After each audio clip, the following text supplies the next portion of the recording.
Welcome back, everybody. It's the DLS Cowboys podcast. It's good to be with you, and we are joined by a special guest now, and he's in the big chair. Big boy.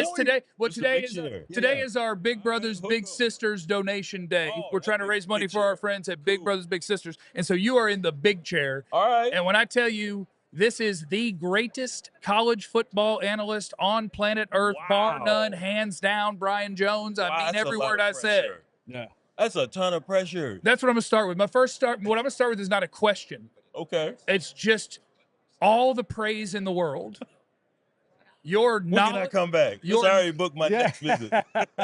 Knowledge, personality, presentation, original thought. Like, you are absolutely the best in the business. I'm so happy my you're agent. here. Hey, dog, you fired. Jeff is my new agent. That's great. What percent was he getting? I'll go down. I'll take it down one. I appreciate that, man. It's a pleasure to be with y'all. I know this old dude from way back in the day when I was transitioning in early life. And transitioning. Oh, that's these days you can't say. Well, you can say it. I mean, listen. Transfer. He was the original transfer portal from UCLA to Texas. I was working for the Daily Texan. One of his homeboys, one of my frat brothers told me, hey, Brian Jones coming, we'll get this story. So I broke the story when he came to Texas from UCLA. Big time recruit when Texas was struggling. Oh, big time struggling. Big time. I left LA and went there to the Lions Den. It wasn't too good back then, man. But we turned it around. That was a great thing about transitioning. I'm a co-op transition. He was transitioning. Okay. The original transfer portal, man. Yeah. Listen, I followed your career, and you've done a great job. Listen, I was at Texas. One minute eloquent speakers playing linebacker at Texas. Well, at a very young age, we were always implored to speak the King's English correctly. Yeah. But I still garble it a few times, you know. But that's part of the journey, man. You're supposed to get that education. You're supposed to make it work for you, leverage it, and even though we were ridiculed where I grew up in the project, I was like, I'm gonna speak however I need to speak to get the hell out of this ghetto welfare existence. Yeah, Brian, I just want to take it to the college landscape. You know, you talk about transferring from UCLA transitioning. Word of the day, folks. We got to be careful saying transitioning. No, you don't. We got the it's a word. It means whatever it needs to mean in the moment. Guy up here, so we got to make sure certain words he's sensitive Listen, about. we the same age. We're the same family. But you know, we live in this transfer portal and this NIL era. Like, how much are we out of control with this transfer portal NIL? And is there a pathway to get it back to a place where college football seems normal? If that makes this is the new normal. This is the new normal. No, you might as well wrap your arms around it, embrace it. This is the new normal. I don't foresee any guardrails being erected anytime soon for the game. As far as the transfer portal, the coaches have always been able to been free to move about the country. Why not the players? I transferred not because I wasn't getting playing time. I played at UCLA, freshman All-American, all this, played as a sophomore, but my heart longed to be a Longhorn. And the check was bigger. No, there were no checks. That's why I didn't go to Texas initially. There were some checks. No, SMU. There were handshakes. SMU had gotten the death penalty. That's the only reason I didn't start at Texas. So everyone was under investigation when I was being recruited. I go back and say, there were no checks, man. Them checks had dried up because of what happened at SMU. Right. But at UCLA, I was doing all right. But I left them checks. I left them checks to go to nothing because that Texas orange, is branded on my heart. Southwest Conference. What's that? That was the Southwest Conference, exactly. When everybody was cheating. Bingo. But Eric Dickerson got that car. Oh, man. Dick told me some stories. We were teammates with the Colts. That's my boy. He told me some great stories from back in the day. But now these kids are taking transfer too far, in my estimation. I think the rule should be you can transfer once, don't have to sit out, immediately play. Transfer twice or anything further than that, you got to sit out, man. I mean, these 3 and 4 and 5 transfers, at some point, as Grandma said, hey, boy, go somewhere, sit down, and be still. 7, 8 years. I mean, what are you Miami has another kid. This is his 8th year.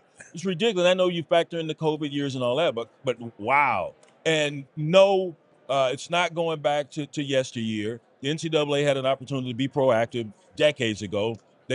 sought to be greedy and protect the hustle under the guise of amateurism. And amateurism was a bull dookie from the start. And when these contracts, TV contracts that pay me got out of sort, if you will, and these coaches, their salaries start to elevate, you had to give the players something. That's the product on the field, man. And I've been a big proponent, not of what we're doing now, pay for play, but NIL, if it was truly NIL, that's supposed to be a marketing deal. I should be able to go out and get brand deals. That's not what's happening. This is strictly pay for play, and the kids are being robbed by these agents as well. Some of them. I don't want to generalize about all of them, but this 15 and 20% they're charging these kids, what ostensibly is supposed to be a marketing deal, it's not a marketing deal. Right. It's a pay for play deal, and that is Jesse, you should get 3%. That agent. That's absolutely. it. 3%, not 15, not 20%. So that bothers me. I'll do it for 2, remember. I got you. Oh, no, we're going to talk.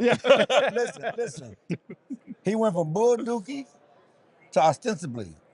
Well, this man can speak. That's boy. that's the range. That's range. Best in the world. That's why he's the best. Best in the world. You called me early. Give me a couple hours. Why are right? you here? Tell us what you. I came here. I'm with Dr. Christina Gavignano, and she has developed a treatment for CTE. We're hoping it's going to go into trial studies here in a couple of weeks.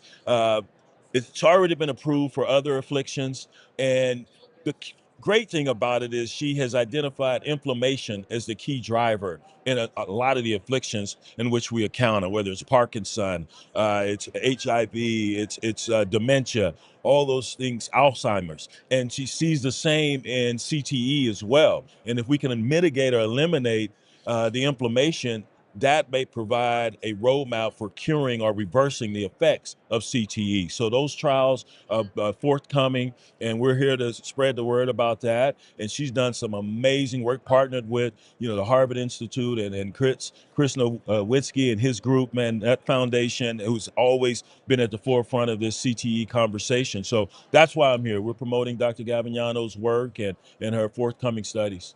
This is Brian Jones from CBS, the greatest college football analyst on the planet by a mile. Hey, you got the gig, all right? Yeah. By a mile. And so, I love college football, but for 11 or 12 years now, I've been doing the analyzing tape study for the draft, right? So the draft is where I really love it, but I love college football.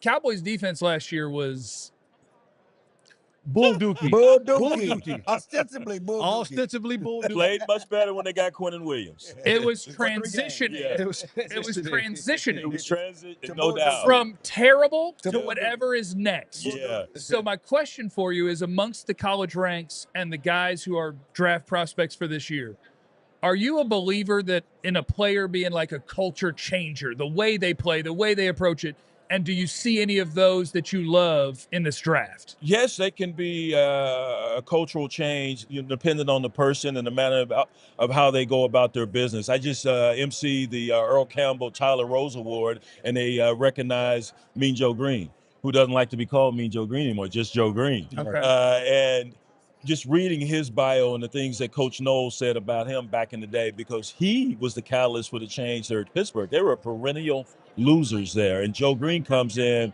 with this fearless attitude, this toughness, and this work ethic that they hadn't enjoyed there previously.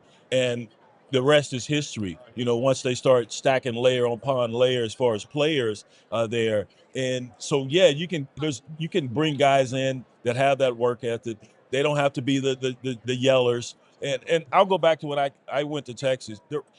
We say this in West Texas, where I'm from, Lubbock. There are a lot of riders and eaters. In high school, you ride the Greyhound, but you didn't contribute to the game or the outcome. Right. So we call them riders and eaters. You just ride the Greyhound and eat the chicken fried, man. That's all you do. And that's what we had in Texas. So we had to have a change of heart, a change of our mindset, get back down to the basics. And that's exactly what we did. Went from bottom dwellers in the Southwest Conference to number 3 in the nation. So I've seen it happen. I know it can happen, but you got to get the right guys in there. Who stands out? Now, what's the most pressing issue for that Dallas defense? Everything not D tackle. I asked the question kind of with a guy in mind. Like when I Who you watch got? and I don't think they can get him. Bain. But when I watch Miami play, Yes. the way Bain plays, Yes, like, relentless. you can't not keep up with him or Yes. you'll look bad. He and Messidor coming in the season, those were the two you were focused on. Then the rest of that defense caught up, and they were fabulous. Still shocked that they got all the way to the Natty, but they proved they were worthy of getting there. Definitely thought they were a playoff team. But yes, Bain. You don't think he'll be there for him? You don't think Cowboys? My guess is he won't. Yeah. I would love it if the NFL hated safety enough that it could be Caleb Downs. Yeah. But I don't really know his That personality. kid, man, is so. I interviewed him last year, Big Ten Media Days. He is the same, the defensive equivalent to Fernando Mendoza. He's a pro's pro. It took me a while when I got the league to become a pro. I was caught up in the bright lights. But once you learn to be a pro's pro, and this kid Downs already is, you talk to him, you're like, man, this guy's a 10-year vet, man. Knows the game. He's smart as a whip. He's coachable. And he will elevate everyone else on that defense by his play and his leadership skills, which are not necessarily, vociferous. Oh, my God. Vociferous. Bull dunking. I can be ostensibly, and polysyllabic. vociferous. I can be polysyllabic every now and then. Poly means many. My man, Jeff. Now, this is Brian Jones, pretty good college football analyst. And we appreciate your time. Thank you. Thank you, Hooker. Thank you My so man much. right here. Appreciate you guys. Thank you, man. I appreciate it, man.